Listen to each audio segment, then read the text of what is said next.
আসসালামু আলাইকুম। এসএসসি ২০২৬ সালের যেই পাখিরা শেষ মুহূর্তে এসে অনেক বেশি চিন্তিত নিজেদের প্রিপারেশন নিয়ে, ভাইয়া আমি কি পাশ করতে পারবো কিনা, আমি কি আমার কাঙ্ক্ষিত ১২০০ মার্ক পেতে পারবো কিনা, আমি কি গোল্ডেন এ প্লাস পাবো কিনা। তোমাদের অনেক ফ্রেন্ড আছে যারা টেস্ট পরীক্ষায় ফেল করেছে বা নামমাত্র পাশ করেছো। তোমাদের সবার জন্য আজকের এই ভিডিওটাতে আমি আলোচনা করব কিভাবে টেস্ট পরীক্ষায় ফেল করার পরেও লাইফে কামব্যাক দিয়ে গোল্ডেন এ প্লাস নিশ্চিত করা যায়, কিভাবে 3 পয়েন্ট পাওয়ার পরেও কামব্যাক দিয়ে এসএসসিতে আমার ফ্রেন্ড 3 পয়েন্ট পেয়েছিল, সে গোল্ডেন এ প্লাস পেয়েছে এইচএসসিতে। আমি নিজে এসএসসিতে একটা সাবজেক্টে আমি 3.50 পেয়েছিলাম, এইচএসসিতে গিয়ে সেই সাবজেক্টটাতে আমি 96 পাইছি। ওই সাবজেক্টটা আমার সবচেয়ে বড় প্লাস পয়েন্ট হয়ে গিয়েছিল এবং আমি এমনভাবে কামব্যাক দিয়েছি, আমি চিটং ইউনিভার্সিটিতে নবম হয়েছিলাম ২০২২ সালে বি ইউনিটে। আমি আমার জায়গা থেকে Rajshahi university, Chittagong university, Dhaka university, BUP সবগুলো জায়গায় আমি টপ 100 এবং আরও ভালো কিছু জায়গায় ভালো কিছু অবস্থান করেছিলাম। কেমনে ভাইয়া? অথচ আপনারা বললেন আপনি নাকি 3.50 পাইছিলাম কোনো কোনো সাবজেক্টে এসএসসিতে। ইয়েস, এই গল্পগুলো আজকে তোমার সাথে শেয়ার করব যে কোন স্ট্র্যাটেজিগুলো আমি অনুসরণ করেছিলাম।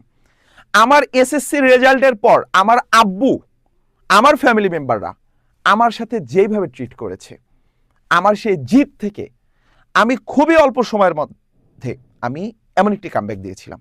শুধু আমার না, আমার অনেক ফ্রেন্ড আছে যারা 3.70 পেয়ে ঢাকা ইউনিভার্সিটিতে টপ করছে এবং খুব ভালো পজিশনে আছে। এমন কিছু ট্রিক্স তোমার সাথে এখন শেয়ার করব। যদি তুমি নিজের প্রতি বিশ্বাস রাখো, যদি তুমি নিজের প্রতি বিশ্বাস রাখো যে ইনশাল্লাহ তুমি পারবা, তুমি অবশ্যই পারবা। সূরা বাকারার 286 নম্বর আয়াতে আল্লাহ সুবহানাহু ওয়া তাআলা বলছেন যে আল্লাহ সুবহানাহু ওয়া তাআলা কোনো ব্যক্তিকে তার সাধ্যের বাইরে কোনো বোঝা চাপিয়ে দেন না। তোমরা নিজেরা মিলিয়ে নিবে ভাইয়ার কথাটা। আল্লাহ সুবহানাহু ওয়া তাআলা কোনো ব্যক্তিকে তার সাধ্যের বাইরে বোঝা চাপিয়ে দেন না। 286 নম্বর আয়াত সূরা বাকারা। তো তুমি যে আজকে এই এসএসসি পরীক্ষা দিতে আসছো, আজকে তুমি ফর্ম ফিল আপ করেছো, তোমার হাতে আছে সময় 50 দিন। এই 50 দিনে 50 ডেসে আমি তোমাকে এখন যেই কয়টা কথা বলবো, তুমি যদি নিজের প্রতি বিশ্বাস রাখো ভাইয়া, ইনশাল্লাহ তুমি, তোমার এখন অবস্থা আছে 3 পয়েন্ট পাওয়ার মতো, এই অবস্থান থেকে তুমি গোল্ডেন জিপিএ 5 পাবে, তুমি গোল্ডেন 5 পাবে, আমি বলে দিচ্ছি। কিন্তু সর্বপ্রথম তোমার নিজের প্রতি বিশ্বাস রাখতে হবে, তোমার সেটাকে নিজের সর্বোচ্চটুকু দিয়ে চাইতে হবে। কোনো বান্দা যদি কোনো কিছু তার নিজের থেকে সর্বোচ্চটুকু দিয়ে চায়, আল্লাহ সুবহানাহু ওয়া তাআলা পুরো পৃথিবী তাকে সেটা দেওয়ার জন্য পাগল পারা হয়ে যায়। তো ইনশাল্লাহ তুমিও পারবা, জাস্ট নিজের প্রতি বিশ্বাসটা রাখো। চলো একদম শুরু থেকে আমি আমার 4টা স্টেপ তোমার সাথে শেয়ার করব। আসো, ফার্স্ট স্টেপ, একদম শুরুতে তোমাকে টার্গেট নিতে হবে যে ঠিক আছে আমি আগামী 50 দিনে কি কি করব। তোমাকে দুর্বলতাগুলো খুঁজে বের করতে হবে। কোন বিষয়ের সমস্যা হচ্ছে তুমি বের করে ফেলো। যে টেস্ট পরীক্ষায় তোমার 10টা সাবজেক্ট ছিল, তুমি বাংলায় কত করছো? বাংলায় ধরো যে তুমি 80 পাইছো, সাপোজ বাংলাতে তুমি 80 পাইছো, ইংরেজিতে তুমি ধরো 55 পাইছো, হ্যাঁ ইংরেজিতে তুমি 55 পাইছো। ধরো ম্যাথে তুমি ভাইয়া কত পেয়েছো? ধরো যে ভাই আমি 62 পাইছি। তাহলে এখন কোন সাবজেক্টটা তোমাকে বেশি পড়তে হবে দেখো তো। এই যে তুমি ইংরেজিতে 55 পাইছো, তুমি ম্যাথে 62 পাইছো ভাইয়া, তোমাকে এখন ইংরেজিটা তোমার সবচেয়ে দুর্বল সাবজেক্ট, এটা প্রায়োরিটি লিস্টে অন রাখো, একটা প্রায়োরিটি লিস্ট করো। তোমাদের সমস্যা কি জানো? তোমাদের যেই সাবজেক্টটা একটু ভাল লাগে সহজ, ওইটা বেশি বেশি পড়ো। এই ভন্ডামিটা বাদ দাও, সুন্দর করে একটা প্রায়োরিটি লিস্ট বানায় ফেলো। যেই প্রায়োরিটি লিস্টে তুমি সেট করে ফেলবা যে তোমার কঠিন সাবজেক্ট কোনটা, যে কয়টাতে খারাপ করছো ওই কয়টাতে তুমি বেশি সময় দাও, ওগুলোর জন্য তুমি ডে ঘোষণা করো। দেখবা বাংলাদেশ সরকার ট্রাফিক পুলিশ সপ্তাহ ঘোষণা করে 15 দিনের, 7 দিনের। জাতীয় মৎস্য সপ্তাহ ঘোষণা করে 7 দিনের। কেন জানো?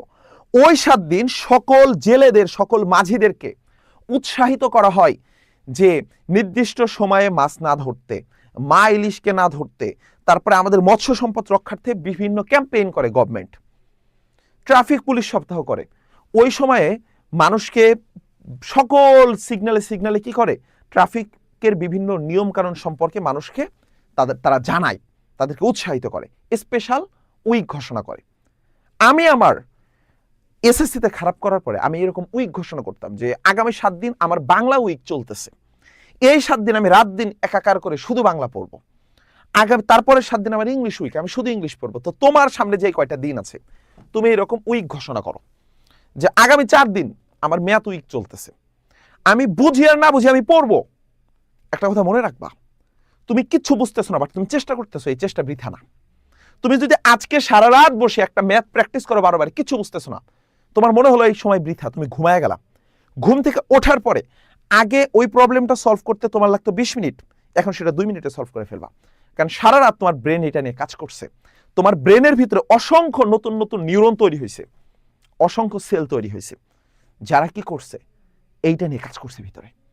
তো তোমাকে কি করতে হবে, তোমাকে নিজের দুর্বলতাটা একদম ফার্স্টে আইডেন্টিফাই করে ফেলতে হবে যে কোথায় কোথায় আমাকে ওষুধ দিতে হবে। সেকেন্ড আসো, সিলেবাসকে ভাগ করে ফেলা, এটা হচ্ছে স্মার্টনেস। টপাররা এই কাজ করে, যারা টপার হয় ওরা ওই আলাদা চালের ভাত খায় না, আলাদা গ্রহের গরুর মাংস খায় না, সেম খাবারই খায়, বাট ওরা টপ করে। কেমনে বাপ? কারণ ওরা এই স্মার্টনেসটা মেনে চলে, সিলেবাসটাকে ভাগ করে ফেলে। তোমাকে সিলেবাসটা ভাগ করে ফেলতে হবে। দেখছো আমি এখানে 4টা কালার করে দিছি। তুমি ধরো যে তোমার বাংলার প্রিপারেশন সবচেয়ে ভালো আছে, বাংলাকে তুমি গ্রিনে রাখো। কেন ভাইয়া? এইটা তুমি উইকলি অর উইকেন্ডে তুমি একবার এটাকে প্রিপারেশন, একবার রিভিশন দিবা। এইটা কি করবো ভাইয়া, হলুদ কোনটা করে রাখবো বা নীল কোনটা করে, মানে তুমি ভাগ করে ফেলো যে কি কি 100% পড়া হয়েছে।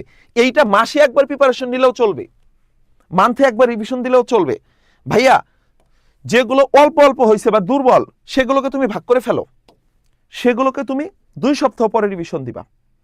যেগুলো একদমই হয়নি সেগুলো রেট করে ফেলো, মানে তুমি তোমার টেবিলের সামনে ভাগ করে ফেলো এগুলো। তুমি কখনো থানায় গেছো, পুলিশ কি করে তার এলাকার ক্রাইম কমানোর জন্য ওয়ান্টেড ক্রিমিনালদের ছবিগুলো থানায় ঝুলিয়ে রাখে। কেন? এগুলো তো খাতায় রাখলে হতো, নো, ঝুলিয়ে রাখে, ওটা সাইকোলজিতে ভিন্নভাবে কাজ করে, ওইটা নিয়ে তৎপর থাকে সবসময়। তো তুমি তো তোমার নিজের রাজ্যে তুমি এখন রাজা, তোমার রাজ্যের নিরাপত্তা নিশ্চিত করা লাগবে, স্বাধীনতা নিশ্চিত করা লাগবে। এই জন্য তোমার রাজ্যের যতগুলো wanted criminal, math, English, science, এগুলোকে সুন্দর করে সামনে লিখে রাখো, এই কালারের উপর লিখে রাখো বা কালার দিয়ে লিখে রাখো। এইটা তোমাকে ডেইলি রিভিশন দিতে হবে। তোমরা কি করো জানো, সবার প্রতি আমরা কি করব, কারো প্রতি আমরা জুলুম করব না, সবার হক আদায় করব। এই জন্য ইংলিশও যতক্ষণ পড়ো, বাংলাও ততক্ষণ পড়ো, ম্যাথও ততক্ষণ পড়ো, আর যেটা পারো না ওটা পড়োই না। এই জন্য তোমরা দিন শেষে বলো আমার মেধা খারাপ। আল্লাহ সুবহানাহু ওয়া তাআলা কারো প্রতি জুলুম করেন না, ইন্নাল্লাহা লা ইউহিব্বুয যালিমিন, তিনি নিজেও জুলুমকারীদের পছন্দ করেন না। তো তোমরা এইটা করা হয় নিজের প্রতি জুলুম। এই জন্য কি করতে হবে, সিলেবাসটাকে ভাগ করতে হবে, এটা হলো স্মার্টনেস। কি কি পড়া হয়েছে 100% কমপ্লিট, সেইগুলোকে তুমি আলাদা করে ফেলো যে এই কয়টা আমি মাসে একবার রিভিশন দেবো, 2 সপ্তাহে একবার রিভিশন দেবো। যেগুলো অল্প অল্প হয়েছে সেগুলো 7 দিনে একবার রিভিশন দেবো, আর যেগুলো একদমই পড়া হয়নি সেগুলোকে আইডেন্টিফাই করে ফেলো। একটা সুন্দর পরিকল্পনা কোনো কাজের অর্ধেক কমপ্লিট করে ফেলে।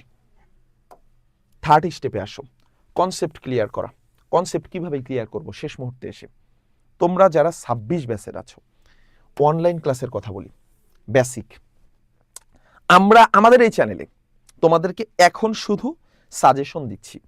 এই যে ম্যারাথনটা আমি দেব, আমি এই চ্যানেলে এই সহায়ক স্কুল বা সহায়ক ইডু, নোমান স্যার বা ব্ল্যাকবোর্ড, ইডু হিউম্যানিটিস, তুমি আমাদের যেই চ্যানেলে আমাদের ভিডিওটা দেখো না কেন, তুমি আমাদের এই সহায়ক স্কুল চ্যানেলে এই ম্যারাথন ক্লাস পাবা। কখন পাবো ভাইয়া? আমাদের পরীক্ষার আগ মুহূর্তে পাবা। আমি তোমাদের ম্যারাথন ক্লাস দেবো, এক একটা ক্লাসে 7 ঘন্টা 8 ঘন্টার ক্লাসে আমি পুরো বই তোমাকে কমপ্লিট করিয়ে দেবো। তারপরে ভাইয়া ওয়ান শট ক্লাস, এখন তোমাদের ওয়ান শট ক্লাস যাচ্ছে। আমি চ্যানেলে অলরেডি আমি এই সহায়ক স্কুলটা খুলেছি শুধু এসএসসি 26-এর জন্য, আমরা সম্পূর্ণ বিনামূল্যে ফ্রিতে পুরো সিলেবাস কমপ্লিট করিয়ে দেওয়ার জন্য। তো সহায়ক স্কুল সম্পর্কে তোমার সব ফ্রেন্ডকে জানাবা, এই চ্যানেলটা বা আমাদের এই উদ্যোগটা আমরা যেন আরো বেশি শিক্ষার্থীর মাঝে আমাদের ভালোবাসাটা ছড়িয়ে দিতে পারি। আমরা এখন ওয়ান শট ক্লাস দিচ্ছি মানবিকের সকল সাবজেক্টের জন্য, ঠিক আছে? এরপরে আসো অনলাইন ক্লাস। এই অনলাইন ক্লাস ভাইয়া তোমরা বিভিন্ন পেইড ব্যাচে থাকতে পারো বা তুমি অফলাইনে থাকতে পারো। পেইড ব্যাচগুলোতে দেখা যায় যে বেসিকগুলো ক্লিয়ার করে দেয়, যেমন আমরা এসএসসি 27 এবং 28-এর জন্য মানবিকের পেইড ব্যাচ লঞ্চ করেছি, যেটা বাংলাদেশে কেউ এতটা কোয়ালিটি কন্টেন্ট এনশোর করছে না, আমরাই প্রথম শুরু করেছি। তোমার যে মানবিকের জুনিয়ররা আছে 27-28 ব্যাচে, তাদেরকে জানাই দিবা যে ব্ল্যাকবোর্ড ইডু ওয়েবসাইটে অথবা আমাদের এই ভিডিওর নিচে আমরা একটা তোমাকে লিঙ্ক দিয়ে দেবো, সেই লিঙ্ক থেকে তোমরা কোর্সে এনরোল করে ফেলতে পারবা। পুরো বছর ব্যাপী একদমই ন্যূনতম একটা অ্যামাউন্টে আমরা পুরো সিলেবাস কমপ্লিট করিয়ে দিচ্ছি। আমাদের সব এক্সপার্ট ঢাকা ইউনিভার্সিটির সব টিচাররা, আমরা এই তোমাকে ভাইয়ারা তোমাকে এই পুরো কোর্সটা কমপ্লিট করিয়ে দিচ্ছি। তো তোমরা যারা 26 বছর আছো, তোমাদের কোর্স কেনার দরকার নাই, তোমরা আমাদের কাছে ফ্রিতে পাবা, অনশট ক্লাস পাবা, ম্যারাথন পাবা। আর যদি কোথাও থেকে থাকো, কোথাও কোনো পেইড বেসে থেকে থাকো বা বাসায় পড়েছো, এই বেসিকগুলো তোমাদেরকে আগে কমপ্লিট করতে হবে। আগে বেসিক, তারপরে অনশট, তারপরে আসো ম্যারাথন ক্লাস। ম্যারাথন ক্লাসে আমরা তোমাদের সব কমপ্লিট করিয়ে দেবো। এবং আমরা কিন্তু অলরেডি একটা করে ক্লাসে একটা করে সাবজেক্টে সব এমসিকিউ পড়াচ্ছি, একটা ক্লাসে সবগুলো জ্ঞানমূলক পড়াচ্ছি, একটা ক্লাসে সবগুলো শর্ট প্রশ্ন পড়াচ্ছি। এই ক্লাসগুলোই সহায়ক স্কুল চ্যানেলে রেগুলার আপলোড হচ্ছে। এরপরে আসো, তাহলে তোমাকে আগে কনসেপ্টটা ক্লিয়ার করে ফেলতে হবে। প্রথমে প্রবলেম বের করছো, তারপরে সাবজেক্টগুলোকে ভাগ করে ফেলছো, এরপরে কনসেপ্ট ক্লিয়ার করছো। এরপরে তুমি কি করবা? এরপরে করবা মোস্ট ইম্পর্টেন্ট থিং, যেটা আমি করতেছি। আমি যে চ্যানেলে ইংলিশে সাজেশন দিয়েছি, তুমি জানো, তুমি কি ভাবছো এই সাজেশন শুধু শুধু দিয়ে দিচ্ছি? মনে চাইছে লিখে দিচ্ছি। আমি প্রিভিয়াস ইয়ারের 5 ইয়ারের বোর্ড কোশ্চেন অ্যানালাইসিস করে আমার মনে হয়েছে এই কয়টা আসবে, 10টা বোর্ডে কমন আসবে, মাদ্রাসা বোর্ড ইনক্লুডেড। তোমাকে এই কাজটা করতে হবে, টপাররা এই কাজটা করে। বোর্ড কোশ্চেন অ্যানালাইসিস করতে হবে, বোর্ড কোশ্চেন সলভ করতে হবে এবং টেস্ট কোশ্চেন সলভ করতে হবে। দেশের সেরা সেরা যে কলেজগুলো আছে, এই কলেজের টিচাররাই, সেরা সেরা যে স্কুলগুলো আছে, এই স্কুলের টিচাররা তারাই কিন্তু বোর্ডে কোশ্চেন সেট করে। বোর্ডে কিন্তু ভিন গ্রহ থেকে কেউ আসে না। তো তুমি যদি ভাইয়া এই টেস্ট কোশ্চেন সলভ করো, টেস্ট কোশ্চেন সলভ করো এবং জাস্ট বোর্ড কোশ্চেন সলভ করো শেষ মুহূর্তে এসে, এটাই তোমার সবচেয়ে বড় স্মার্টনেস। তুমি প্রতিদিন যে কোনো সাবজেক্ট, এখন সাবজেক্টের বই মূল পড়ার দরকার নাই। এখন তুমি ম্যাথ পড়বা, কত নাম্বার চ্যাপ্টার? ওকে, আমি 3rd চ্যাপ্টার পড়বো, ঠিক আছে, যাও 3rd চ্যাপ্টারের বোর্ড কোশ্চেন সলভ করো টেস্ট পেপার থেকে। কথা বুঝতে পারছো? আসো, আচ্ছা, আর একটা কথা, আমরা কিন্তু তোমাদের সবগুলো সাবজেক্টের ফ্রিতে সাজেশন দিচ্ছি। এটা পাওয়ার জন্য আমাদের কমেন্ট বক্সে একটা হোয়াটসঅ্যাপ গ্রুপের লিঙ্ক আছে, টেলিগ্রাম চ্যানেলের লিঙ্ক আছে, সেই জায়গায় যাবা। প্রত্যেকটা সাবজেক্টের আমরা টপ এমসিকিউ, জ্ঞানমূলক, অনুধাবনমূলক সিকিউ, এগুলো কিন্তু আমরা ফ্রিতে তোমাদেরকে সব কন্টেন্ট দিয়ে দিচ্ছি গ্রুপে, নিজ থেকে যুক্ত হয়ে যাবা। এরপরে ভাইয়া প্র্যাকটিস এবং টাইম ম্যানেজমেন্ট মোস্ট ইম্পর্টেন্ট। তুমি যদি ডেলি প্র্যাকটিস না করো, টাইম ম্যানেজমেন্ট ঠিক না করো, তাহলে এত প্রিপারেশন কোনো কাজে লাগবে না। মনে রাখবা, একটা ছোট্ট পিঁপড়া, সে পিঁপড়াও টাইম ম্যানেজমেন্ট জানে। একটা পিঁপড়াও সে বর্ষাকালের জন্য অনেক আগেই সে তার জন্য অনেকগুলো চাল নিয়ে তার মাটির ঘরের ভিতর সে সংগ্রহ করে রাখে।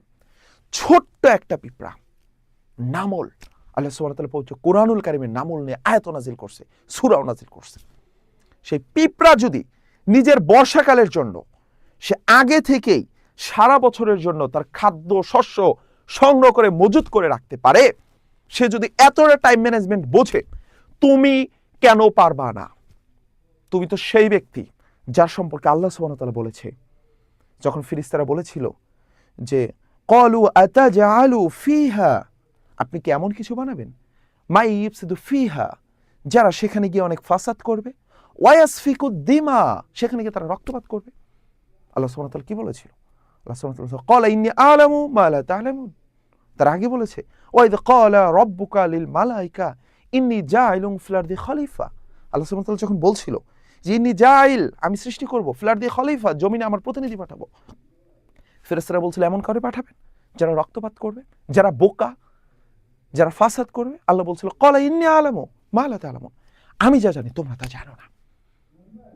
তো এই যে আল্লাহ সুবহানাহু ওয়া তাআলা আমাদেরকে উত্তম রূপে সৃষ্টি করেছেন, আল্লাহ সুবহানাহু ওয়া তাআলা আমাদেরকে উত্তম মেধা দান করেছেন, তো এইটা তো আল্লাহ সুবহানাহু ওয়া তাআলার নিয়ামত। আল্লাহ সুবহানাহু ওয়া তাআলা আমাদেরকে আকল দান করেছেন, যেটা পৃথিবীর আর কোনো প্রাণীকে দান করেনি।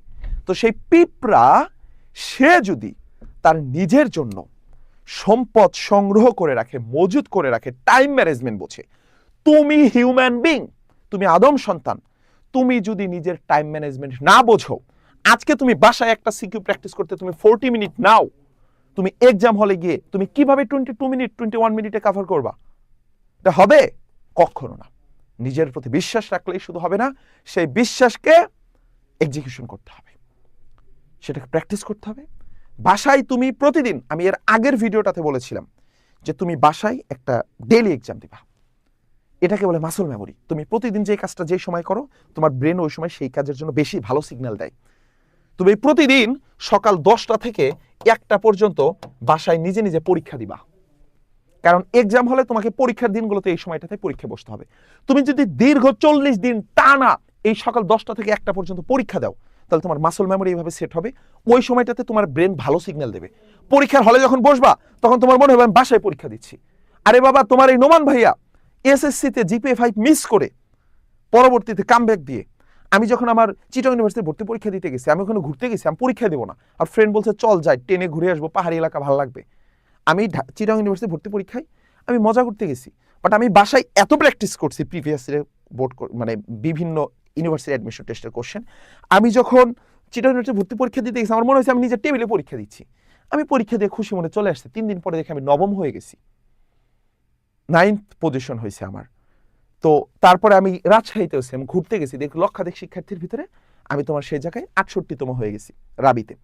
তো আমি তো ঘুরতে গেছিলাম বাবা, আমি তো অত সিরিয়াস ছিলাম না, বাট আমার মাসল মেমোরি এতটাই ট্রেন্ড হয়ে গিয়েছিল, আমি অ্যাডমিশন পিরিয়ডে এত বেশি প্র্যাকটিস করতাম যে আমার যেখানেই পরীক্ষা দিয়ে, আমি ঢাবিতে পরীক্ষা দিতে গেছি, বাট আমার মনে হচ্ছে যে আমি বাসায় পরীক্ষা দিচ্ছি, আমার কোনো ভয়ই কাজ করতেছে না।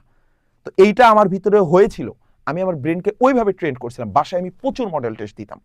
তুমি বাসায় প্রচুর পরীক্ষা দিবা, এবং এই পরীক্ষাটা দিবা ঘড়ি ধরে দেখে দেখে দেখে দেখে মডেল টেস্ট দিবা, যে আমি 22 মিনিটে কভার করতে পারতেছি কিনা। শুধু 7টা সৃজনশীল লিখলে হবে না, 5টা সৃজনশীল লিখলে হবে না, ওইটা টাইমের ভিতরে শেষ করতে হবে এবং খুবই স্মার্টলি লিখতে হবে। আমি পরবর্তী একটা ক্লাসে তোমাদেরকে শিখিয়ে দিব কিভাবে লিখলে 10 আউট অফ 10 অথবা 9 পাইতে পারো।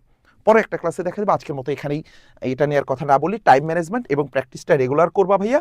এবং সর্বশেষ হেলথ এবং কনফিডেন্স। আল্লাহ সুবহানাহু ওয়া তাআলার দেওয়া সবকিছুই আমাদের জন্য নিয়ামত, তবে তার ভিতর সবচেয়ে বড় নিয়ামত আমাদের এই জিসিম, আমাদের এই দেহ। তো আমরা যদি নিজের শরীরের প্রতি অসচেতন থাকি, আমরা যদি নিজের শরীরকে নিয়ে কেয়ার না করি, মনে রাখবা তোমার খাওয়া ঘুমানো এটাও পড়াশোনার অংশ, কারণ এটাও তোমাকে পড়তে অনেক বেশি মোটিভেটেড করে। তুমি যদি ফিজিক্যালি উইক থাকো তাহলে তুমি 4 ঘন্টা পরে হরেন হয়ে যাবা, আর তুমি যদি পাক্কা 7 ঘন্টা বা 6 ঘন্টা ঘুমিয়ে ওঠো, তারপরে দেখবা তোমার ব্রেন কি চমৎকার সিগন্যাল দিচ্ছে, তোমার মনটা ফুরফুরা থাকবে, তুমি 10-12 ঘন্টা ঘুমায় পড়তে পারবা। এই জন্য ঘুমের টাইম স্যাক্রিফাইস করে, no phone, no social media, ঘুমের টাইমটা ঠিক রাখতে হবে। এবং তুমি তাই যা তুমি খাও, তুমি যদি তেল খাও, তুমি যদি চর্বিযুক্ত খাবার খাও, তুমি যদি স্ট্রিট ফুড খাও, তোমার শরীরের ভিতর নোংরা কাজ করবে, খুবই উইক হয়ে থাকবা। আর তুমি যদি খুবই হেলদি ফুড খাও, তোমার বডিও খুবই চমৎকার ফাংশন করবে, খুবই মোটিভেটেড থাকবা সবসময়। কারণ ফিজিক্যালি যতটা স্ট্রং থাকবা, তুমি মেন্টালিও ততটা স্ট্রং, এবং তোমার প্রতিটা অ্যাকশন হবে ততটাই চমৎকার। কথা বুঝতে পারছো?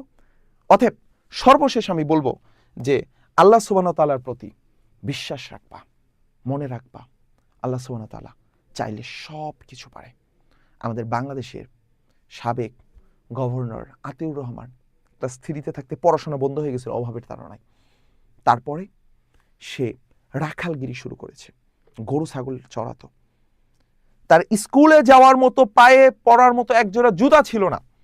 ক্যাডেট কলেজে সার্কুলার হয়েছে, স্কুলের কেরানির কাছ থেকে তার বড় শার্ট পরে সে তোমার ক্যাডেট কলেজে ভর্তি পরীক্ষা দিতে গেছে, মির্জাপুর ক্যাডেট কলেজে। পরবর্তীতে সেই জায়গা থেকে তিনি শুধু ক্যাডেট কলেজে চান্সই পায়নি, চান্স পাওয়ার পরে ভর্তি হওয়ার মতো টাকা নাই, ক্লাস 7-এ ভর্তি হবে। সে গ্রামের হাট থেকে চাঁদা তুলে সেই টাকা দিয়ে ক্যাডেটে ভর্তি হয়ে সে পরবর্তীতে তোমার ঢাকা ইউনিভার্সিটি ইকোনমিক্সে পড়ে, সে লন্ডনে বিশাল বড় স্কলারশিপ পেয়ে যায়। সে তার লাইফে এমন কামব্যাক দিয়েছে যে বাংলাদেশের প্রতিটা টাকার উপরে তার নাম লেখা থাকে, গভর্নর আতিউর রহমান। তো যেই ছেলে ক্লাস 3-তে থাকতে তার পড়াশোনা বন্ধ হয়ে গেছিল। তো তুমি যদি নিজের প্রতি বিলিভ রাখো, আমি বলতে পারি রবার্ট ব্রুস যেইভাবে একটা মাকড়সাকে দেখে অনুপ্রাণিত হয়ে কামব্যাক করেছিল, তোমার কামব্যাক করার মতো তোমার সামনে অনুপ্রেরণার অভাব নাই। তুমি আজকে বিশ্বাস রাখো, ইনশাল্লাহ আগামী 40 দিনে আমি চমৎকার কামব্যাক দেবো। আমার আগের রেজাল্ট কি ছিল সেটা ব্যাপার না, বাট আগামীতে আমার রেজাল্ট গোল্ডেন A+ হবে, এবং আমি আমাকে দেখিয়ে দিব আমি সেই ব্যক্তি যার সম্পর্কে আল্লাহ সুবহানাহু ওয়া তাআলা ফেরেশতাদের বলছিল কলা ইন্দি আলামু মা লা তা'লামুন। আমার এইখানে প্রতিদিন লক্ষ লক্ষ নিউরন ক্রিয়েট হচ্ছে, আমাকে আরও এক্সপ্লোর করানোর জন্য। তো আল্লাহ সুবহানাহু ওয়া তাআলা আমাদের সবাইকে তৌফিক দান করুক। আমিও পেরেছিলাম, আমি বললাম না, আমিও পেরেছিলাম 3.50 পেয়েছিলাম এসএসসিতে কোনো একটা সাবজেক্টে, সেই জায়গা থেকে কামব্যাক করে সেই সাবজেক্টে আমি 96 তুলেছিলাম এবং পরবর্তীতে এখন ঢাবিতে পড়তেছি। তুমিও পারবা ইনশাল্লাহ। আল্লাহ সুবহানাহু ওয়া তাআলা আমাদের সবাইকে তৌফিক দান করুক। সবাই আমিন বলবা এবং এইটা বলবা কমেন্টে, ইনশাল্লাহ আমি পারবো, ইনশাল্লাহ আমি পারবো। আল্লাহ আমাদের সবাইকে তৌফিক দান করুক। দেখা হচ্ছে পরবর্তী সাজেশন ক্লাসে। আসসালামু আলাইকুম ওয়া রাহমাতুল্লাহ।